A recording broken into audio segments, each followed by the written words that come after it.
जय हिंद साथियों। आज का सेट ज्ञान बिंदु जीएस एकेडमी बिहार दरोगा पीटी होमवर्क सीरीज है। 20/1/2025 से ये होमवर्क सीरीज चालू हुआ था। तो शुरू करते हैं। फर्स्ट प्रश्न है, बिहार में जब पहली बार राष्ट्रपति शासन लागू हुआ था तो उस समय बिहार के मुख्यमंत्री कौन थे? राष्ट्रपति शासन पहली बार यदि बिहार में पूछेगा तो 1968 में लगा था, 1968 में। और आर्टिकल यानी अनुच्छेद पूछेंगे, राष्ट्रपति शासन किस अनुच्छेद के अंतर्गत है, तो ये हो जाएगा आपका 356 और 365 अनुच्छेद, दोनों अनुच्छेद के अंतर्गत राष्ट्रपति शासन लागू किया जाता है। राष्ट्रपति शासन पहली बार राष्ट्रपति शासन जो है पंजाब राज्य में लगा था और ये 1951 में लगा था। पंजाब राज्य में पहली बार राष्ट्रपति शासन। अब बिहार में राष्ट्रपति शासन 1968 में लगा था, ये पहली बार लगा था। और अगर कुल पूछेगा बिहार में कितनी बार राष्ट्रपति शासन लागू हुआ था, तो ये 8 बार हुआ है। बिहार में राष्ट्रपति शासन टोटल 8 बार लगा हुआ था। ये था 1968 पहली बार, और 69, 68, 69, 72, 1972, उसके बाद 1980, 95, 99, 99 और 2005 लगा हुआ था राष्ट्रपति शासन। और उस समय पूछ रहे हैं बिहार के मुख्यमंत्री के बारे में, तो भोला पासवान शास्त्री हो जाएगा। भोला पासवान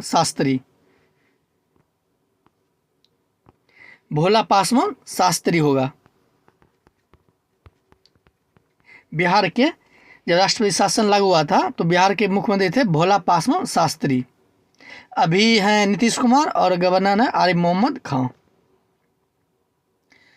नेक्स्ट प्रश्न है, सिंधु तथा सतलज नदी के मध्य हिमालय जाना जाता है। सिंधु और सतलज नदी के मध्य हिमालय के 4 प्रकार हैं: पंजाब हिमालय, कुमाऊं हिमालय, नेपाल हिमालय और असम हिमालय। पंजाब हिमालय के अंतर्गत सिंधु और सतलज आता है।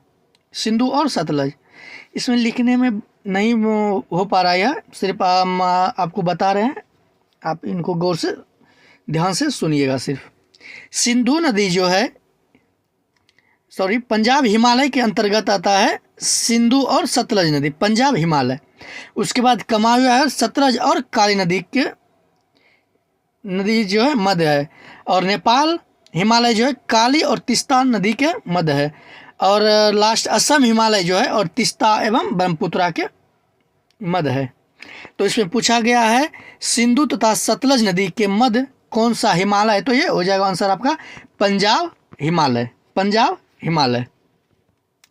नेक्स्ट है, 1809 ईस्वी में फारसी में गिफ्ट टू मोनोथिस्ट किसने लिखी थी? गिफ्ट टू मोनोथिस्ट ये पुस्तक है, किसने लिखी थी?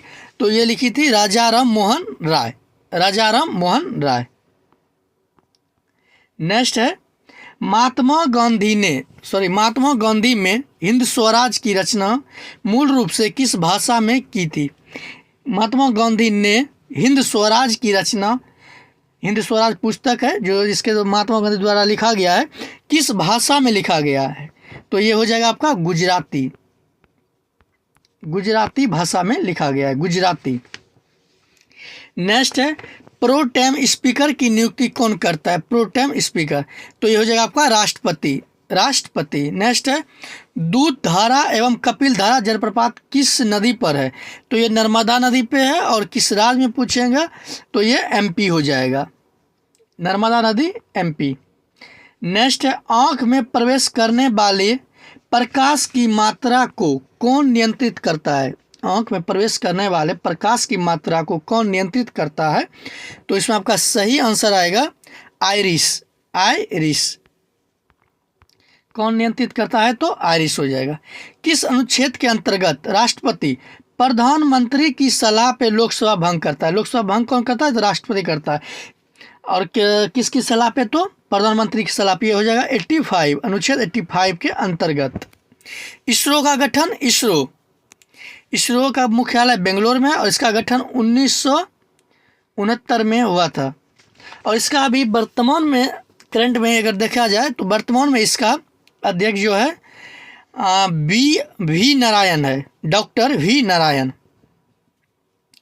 घोड़सवारी के मैदान को क्या कहा जाता है? घोड़सवारी के मैदान को एरिना कहा जाता है। एरिना, घोड़सवारी के मैदान को एरिना कहा जाता है। नेक्स्ट है, विश्व शिक्षक दिवस कब मनाया जाता है? विश्व शिक्षक दिवस, 5 अक्टूबर। 5 अक्टूबर। यदि पूछेगा राष्ट्र शिक्षक दिवस तो हो जाएगा 5 सितंबर। 5 सितंबर। नेक्स्ट है, राष्ट्रपति द्वारा लोकसभा एवं राज्यसभा में कुल कितने सदस्यों को मनोनीत करता है? राष्ट्रपति जो है लोकसभा में 2 सदस्य और राज्यसभा में 12 सदस्य को मनोनीत करता है, टोटल 14 सदस्य। और ये 2 सदस्य जो है, अगर आर्टिकल में थोड़ा सा डीप में जाए, राष्ट्रपति जो लोकसभा में जो 2 सदस्य मनोनीत करते हैं, ये अनुच्छेद 331 के तहत आंग्ल भारतीय समुदाय को मनोनीत करते हैं, अनुच्छेद 331 के तहत। और 12 सदस्य जो है राज्यसभा में, ये आर्टिकल यानी अनुच्छेद 80 के कॉलम 3 में, 80 के कॉलम 3 के तहत साहित्य, कला, विज्ञान एवं समाज सेवी से, इन चारों में से 12 सदस्य मनोनीत करते हैं राज्यसभा में राष्ट्रपति। यानी लोकसभा में 2 सदस्य और राज्यसभा में 12 सदस्य मनोनीत करते हैं, 2 भारतीय आंग्ल और 12 सदस्य जो है ये 4 समाज सेवी जो होता है, साहित्य, कला, विज्ञान, समाज सेवी से आर्टिकल 80 के कॉलम 3 के तहत मनोनीत करते हैं। नेक्स्ट, केंद्रीय मगरमच्छ प्रजनन एवं प्रबंधन प्रशिक्षण संस्थान कहाँ स्थित है? तो ये हो जाएगा आपका सही आंसर हैदराबाद में है। हैदराबाद। नेक्स्ट है, किस रंग के प्रकाश का परिकिरणन न्यूनतम होता है? न्यूनतम, तो ये हो जाएगा आपका लाल, परिकिरणन लाल। अगर तरंगदैर्घ्य पूछेगा अधिक तो लाल, परिकिरणन न्यूनतम लाल, और अधिक पूछेगा तो बैगनी हो जाएगा, अधिक में बैगनी।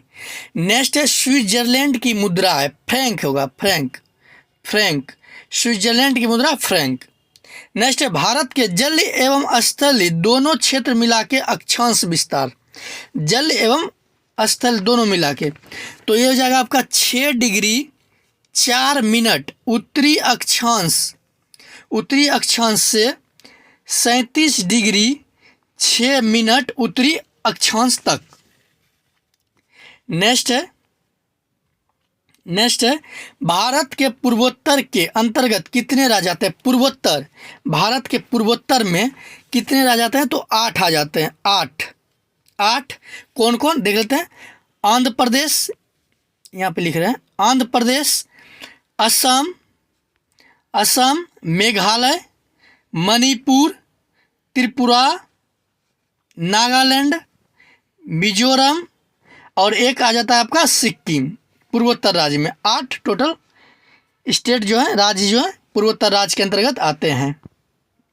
नेक्स्ट है, खंबात की खाड़ी किन 2 स्थानों के बीच अवस्थित है? खंबात की खाड़ी किन 2 स्थानों के बीच अवस्थित है? तो इसमें आपका सही आंसर होगा दमन एवं द्वीप के अंतर्गत आते हैं। नेक्स्ट है, भारत के किन राज्यों की सीमा तटरेखा सबसे लंबी है? तो ये हो जाएगा आपका सही आंसर गुजरात तटरेखा सबसे अधिक। अगर इसी में पूछा जाएगा सबसे छोटी, भारत के किस राज्य की समुद्री तट रेखा सबसे छोटी है? तो वो हो जाएगा आपका गोवा, छोटी में गोवा, और सबसे लंबी हो जाएगी आपकी गुजरात। नेक्स्ट, भारतीय मौनक समय कितने राज्यों से होकर गुजरती है? भारतीय मौनक समय कितने राज्यों से होकर गुजरती है? तो ये हो जाएगा आपका 5 राज्यों से होकर गुजरती है। 5 राज्य, कौन कौन हो जाएगा आपका इसमें? तो एमपी मध्य प्रदेश, उड़ीसा, मध्य प्रदेश, उड़ीसा, उत्तर प्रदेश, छत्तीसगढ़, आंध्र प्रदेश। इसका एक ट्रिक है, मौका, MOUCA, इसका ट्रिक है। नेक्स्ट चलते हैं, 6 डिग्री चैनल किसके बीच है? 6 डिग्री चैनल, तो ये हो जाएगा आपका ग्रेट निकोबार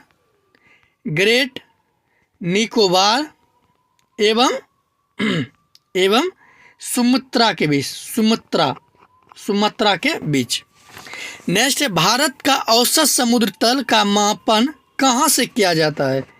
तो ये आपका किया जाता है चेन्नई से किया जाता है। नेक्स्ट है, अगर 0 डिग्री देशांतर रेखा पर दिन के 12 बजे बज रहा है तो 100 डिग्री पूर्वी देशांतर पर समय क्या होगा? तो ये हो जाएगा आपका 6 घंटा 40 मिनट शाम। इसका थोड़ा सा डीप में है, जो कि ज़्यादा समय लग जाएगा, इसलिए आप इसको देख लीजिएगा। 6 घंटा 40 मिनट है। नेक्स्ट है, संपूर्ण पृथ्वी को कितने अक्षांश रेखा में बांटा गया है? संपूर्ण पृथ्वी को कितने अक्षांश रेखा में बांटा गया है? 179 या कहीं कहीं 180 रहता है, 179 या 180 ऑप्शन के अनुसार। विश्व मानचित्र पर सर्वप्रथम भारत को किसने दर्शाया? तो यह हो जाएगा आपका टॉलमी ने विश्व मानचित्र पे भारत को दर्शाया था। नेक्स्ट है, भारत के कितने राज्य कर्क रेखा के उत्तर में स्थित है? भारत के कितने राज्य कर्क रेखा के उत्तर में है? तो ये टोटल 12 है, 12 है, आप काउंटिंग कर लीजिएगा। हो जाएगा आपका HP, पंजाब, हरियाणा, उत्तराखंड, उत्तर प्रदेश, बिहार, फिर इधर आ जाइए, आप काउंटिंग कर लीजिएगा, हो जाएगा आपसे।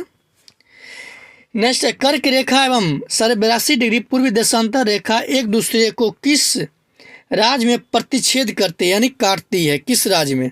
तो इसमें आपका सही आंसर हो जाएगा छत्तीसगढ़ में। नेक्स्ट है, छत्तीसगढ़ में। नेक्स्ट है, भारतीय उपमहाद्वीप में कितने देश आते हैं?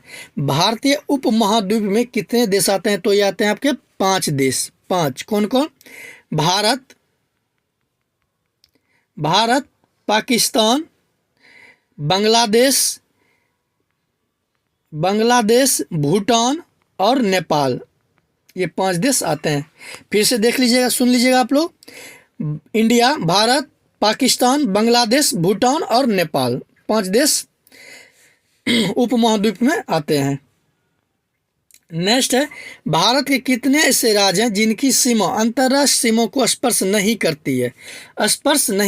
तो वो हो जाएंगे आपके 12 राज्य। 12 राज्य ऐसे हैं जो अंतर्राष्ट्रीय सीमा से स्पर्श नहीं करती है। अच्छा, कौन कौन सा राज्य स्पर्श करता है अंतर्राष्ट्रीय सीमा से? तो वो हम आपको बता रहे हैं, आप गौर से सुनिएगा। गुजरात, राजस्थान, पंजाब, हरियाणा, हिमाचल प्रदेश, उत्तराखंड, उत्तर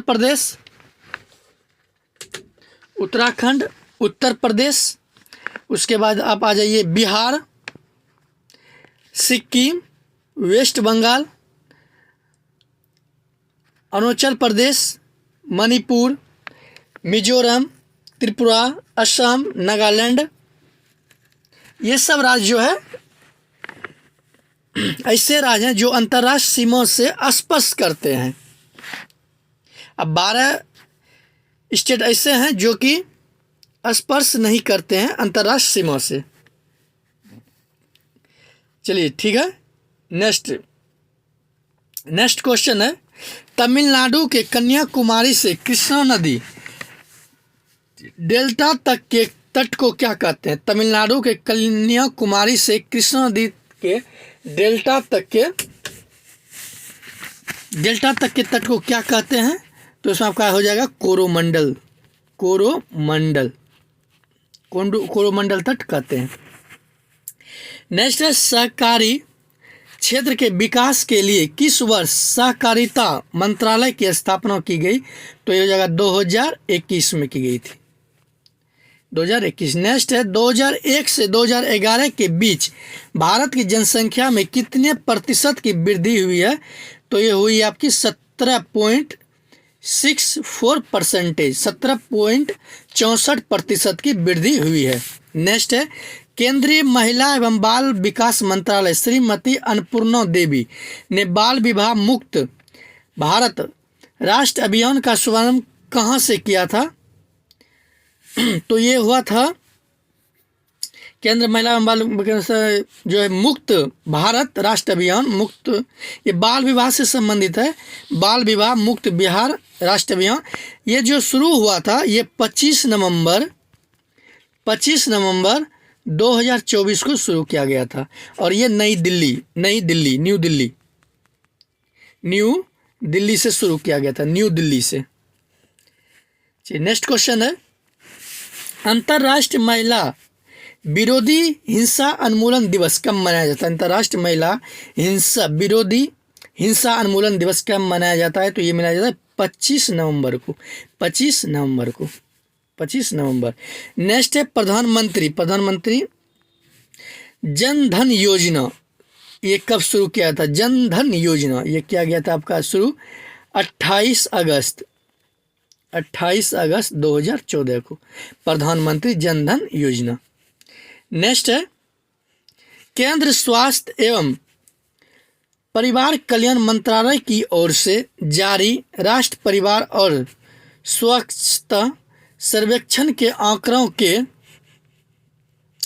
के अनुसार किस राज्य में बाल विवाह सबसे अधिक प्रचलित है?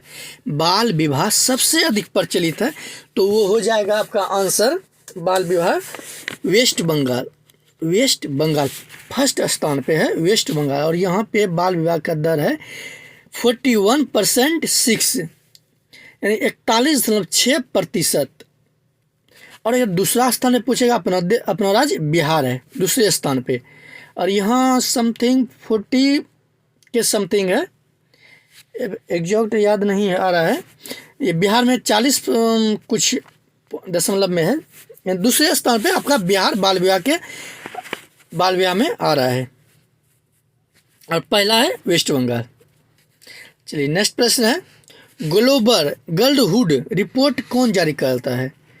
तो ये आपका जारी करता है सेव द चिल्ड्रेन जारी करता है। नेक्स्ट है देश में जन्म एवं मृत्यु रजिस्ट्रीकरण अधिनियम कब पारित हुआ? जन्म एवं मृत्यु रजिस्ट्रेशन, तो इसमें आपका सही आंसर होगा ये हुआ है 1969। नेक्स्ट है स्वतंत्र भारत की पहली जनगणना कब हुई थी? स्वतंत्र भारत की पहली जनगणना नहीं, भारत में पहली जनगणना नहीं पूछी है, स्वतंत्र भारत की, तो ये हो जाएगा आपका 1951 में। अगर पूछेगी भारत की पहली जनगणना तो ये हो जाएगा आपका 1872 में। लॉर्ड मेयो उस समय कार्यकाल में थे, लॉर्ड मेयो के कार्यकाल में 1872 में पहली जनगणना हुई थी। नेक्स्ट है भारत में सबसे कम आबादी वाला केंद्र शासित प्रदेश, सबसे कम आबादी वाला केंद्र शासित प्रदेश है लक्षद्वीप। यदि सबसे अधिक पूछेगा तो दिल्ली है, दिल्ली सबसे अधिक, दिल्ली सबसे कम लक्षद्वीप। नेक्स्ट है भारत में सबसे अधिक वर्षों तक रहने वाला यूरोपीय कंपनी है, सबसे अधिक दिन तक रहने वाले यूरोपीय कंपनी, तो ये हो जाएगा आपका पुर्तगाली सबसे अधिक। और ये कब से रहा था? तो ये आया था 1498 में, और गया कब? तो ये गया है 1961 में। 1498 से 1961 सबसे लंबा कार्यकाल इन्हीं का था।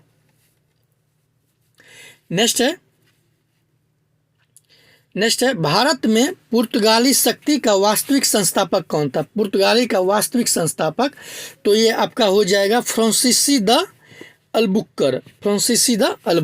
नेक्स्ट है किस स्थान पर भारत में प्रथम नगर निगम स्थापित किया गया था? भारत में किस स्थान पर भारत में प्रथम नगर निगम स्थापित किया गया था? तो इसमें आपका सही आंसर होगा नगर निगम जो है ये मद्रास में था, और ये हुआ था आपका 1688 में नगर निगम स्थापित हुआ था 1688 में मद्रास में। नेक्स्ट है ईस्ट इंडिया कंपनी के किस अंग्रेजी गवर्नर को औरंगजेब द्वारा भारत में निष्कासित किया गया था। ईस्ट इंडिया कंपनी के किस अंग्रेजी गवर्नर को औरंगजेब द्वारा भारत से निष्कासित किया गया था? तो इसमें आपका सही आंसर आएगा, निष्कासित किया गया था तो ये था जॉन चाइल्ड को निष्कासित किया गया था, और ये 1688 में किया गया था, 1688 में। नेक्स्ट है वांडीवास का युद्ध। ये वांडीवास का युद्ध जो हुआ था आपका 22 जनवरी 1760 में, 22 जनवरी 1760 में, और किनके बीच हुआ था? तो ये ब्रिटिश ईस्ट इंडिया कंपनी और फ्रांसीसी ईस्ट इंडिया कंपनी के बीच हुई थी वांडीवास का युद्ध। और इसमें जो है जीत मतलब विजय जो हुई थी वो ब्रिटिश ईस्ट इंडिया कंपनी की जीत हुई थी, और हार फ्रांसीसी ईस्ट इंडिया कंपनी की हार हुई थी। फ्रांसीसियों ने अपना मुख्यालय नगर बनाया था, तो ये बनाया था आपका पुदुचेरी या पौंडीचेरी, बोल दीजिए पुदुचेरी या पौंडीचेरी। नेक्स्ट है अंग्रेजों ने किस मुगल बादशाह के समय पटना में अपनी व्यापारिक कोठी खोली थी? पटना में तो उस समय था आपका 1632 में खोली गई थी, तो उस समय था आपका शाहजहां, मुगल बादशाह शाहजहां थे। नेक्स्ट है कर्नाटक युद्ध किन किन के मध्य हुआ था? किन किन के मध्य लड़ा गया था कर्नाटक युद्ध? तो ये हो जाएगा आपका ब्रिटिश ईस्ट इंडिया कंपनी और फ्रांसीसी ईस्ट इंडिया कंपनी के बीच कर्नाटक युद्ध। नेक्स्ट है चोल का युद्ध कब हुआ था? तो ये हुआ था आपका 1508 में, और इसमें हुआ था मिस्र और पुर्तगाली के बीच, पुर्तगाली के बीच हुआ था, और इसमें जीत जो हुई थी विजय वो मिस्र की हुई थी, अब पुर्तगाली की हार हो गई थी। नेक्स्ट है राजा राम मोहन राय की पूर्णगामी किसे कहा जाता है? तो इस अलबुक्कर को कहा जाता है, अलबुक्कर को। भारतीय सेना ने 1961 ईस्वी में किस ऑपरेशन के तहत गोवा को पुर्तगालियों से मुक्त किया था? ये था आपका ऑपरेशन विजय। डच ईस्ट इंडिया कंपनी की स्थापना ये 1602 में हुआ था। डच ईस्ट इंडिया कंपनी का स्थापना 1602। सप्तवर्षीय युद्ध ब्रिटिश और फ्रांस के बीच हुई थी। सप्तवर्षीय युद्ध ये हुआ था 1756 के बीच, 56 से 1763 के बीच। ये पेरिस की संधि 1763 के तहत जो है युद्ध की समाप्ति हुई थी। 1763 में पेरिस की संधि हुई थी। पेरिस की संधि के तहत सप्तवर्षीय युद्ध की समाप्ति हुई थी। नेक्स्ट है किसने ईस्ट इंडिया कंपनी के बारे में यह टिप्पणी की कि कंपनी एक असंगति है, परंतु यह उस व्यवस्था का भाग है जहां सब कुछ असंगत है? तो ये क्या बोला था लॉर्ड मैकाले द्वारा। नेक्स्ट है अंग्रेजों द्वारा प्रथम मान्यता प्राप्त फैक्ट्री कहाँ खोली गई थी? मान्यता प्राप्त फैक्ट्री तो ये 1611 में खोली गई थी, और ये खोली गई थी मुसुलीपट्टनम में, और ये मुसुलीपट्टनम है आंध्र प्रदेश में। नेक्स्ट है किस अधिनियम द्वारा बंगाल के गवर्नर को बंगाल का गवर्नर जनरल कहने लगा? तो ये कहने लगा 1773 के रेगुलेटिंग एक्ट के तहत। नेक्स्ट है कंपनी के कर्मचारियों को बिना लाइसेंस प्राप्त किए निजी व्यापार करने तथा भारतीय लोगों के उपहार लेना प्रतिबंधित कर दिया था किस एक्ट के तहत? तो ये हो जाएगा आपका किस एक्ट के तहत? तो ये भी हो जाएगा आपका 1773 के रेगुलेटिंग एक्ट के तहत। नेक्स्ट है रेगुलेटिंग एक्ट 1773 के निहित कर्मियों को दूर करने के लिए ब्रिटिश संसद ने कौन सा एक्ट पारित किया था? 1773 में, तो ये वही होगा 1773 का रेगुलेटिंग एक्ट, 1773 का रेगुलेटिंग एक्ट। रेगुलेटिंग 1773 में, नहीं इसका क्वेश्चन का कुछ और बता रहा है। 1773 का रेगुलेटिंग एक्ट में निहित कर्मियों को दूर करने के लिए ब्रिटिश संसद ने कौन सा एक्ट पारित किया था? तो हाँ, ये हो जाएगा आपका act of settlement, act of settlement पारित किया था, एक्ट ऑफ सेटलमेंट। नेक्स्ट है, किस एक्ट के तहत गवर्नर जनरल परिषद की संख्या 4 से घटाकर 3 कर दी गई थी? ये हो जाएगा पर 1784 के पिट्स इंडिया एक्ट, 1784 के पिट्स इंडिया एक्ट। नेक्स्ट है भारतीय गवर्नर जनरल को वीटो शक्ति का अधिकार किस एक्ट के तहत मिला था? वीटो शक्ति का अधिकार, तो ये हो जाएगा आपका 1786 का अमेंडमेंट एक्ट के द्वारा। नेक्स्ट है, किस अधिनियम के तहत कंपनियों को भारत के व्यापार के एकाधिकार को अगले 20 वर्ष की अवधि के लिए बढ़ा दिया गया था? तो ये हो जाएगा आपका 1793 के चार्टर एक्ट, 1793 के चार्टर एक्ट।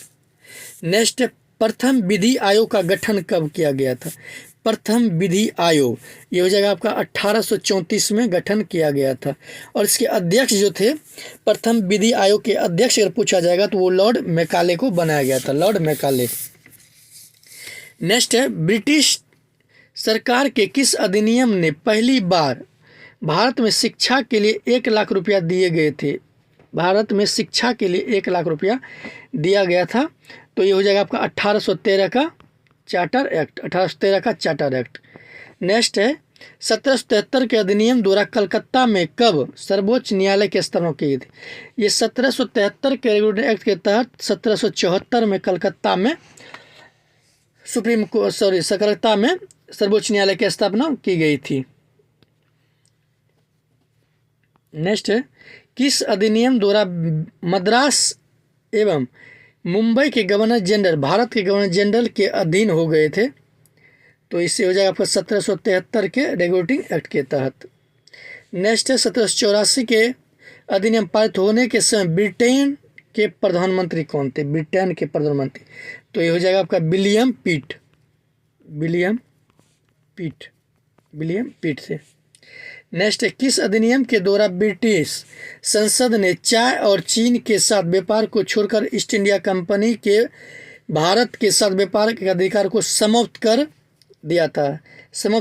तो ये हो जाएगा 1813 का एक्ट। नेक्स्ट है, किस एक्ट के तहत बंगाल के गवर्नर जनरल को संपूर्ण भारत का गवर्नर जनरल बना दिया गया? तो ये हो जाएगा आपका 1833 का एक्ट, चार्टर एक्ट, 33 का चार्टर एक्ट। नेक्स्ट है, भारत का प्रथम गवर्नर जनरल था, ये जाएगा लॉर्ड विलियम बेंटिंग हो जाएगा, विलियम बेंटिंग। नेक्स्ट है, गवर्नर जनरल की परिषद की एक कानूनी सदस्य को शामिल किया गया था, सर्वप्रथम कानूनी सदस्य के रूप में किसे नामित किया गया था? तो हो जाएगा लॉर्ड मैकाले। भारत में कितने शास्त्रीय भाषाएं हैं? टोटल शास्त्रीय अगर भाषाएं पूछा जाए तो ये 6 है, 6।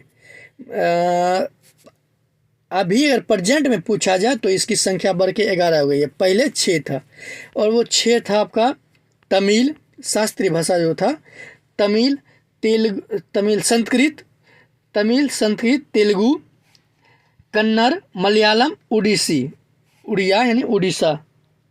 पहले ये 6 था, लेकिन अभी वर्तमान में ये आपका 11 हो गया। 6 तो ये हो गया, 5 कौन सा बढ़ाया गया है? तो वो बढ़ाया गया है मराठी, आप नोट करते जाइएगा, मराठी, प्राकृत, पाली, बंगाली, असमिया। तो टोटल 6 5 11 हो गया। एक बार फिर से आप गौर से सुनिएगा। 6 जो पहले था वो था आपका तमिल, जो 2004 में इसको शास्त्रीय भाषाएं घोषित किया गया था।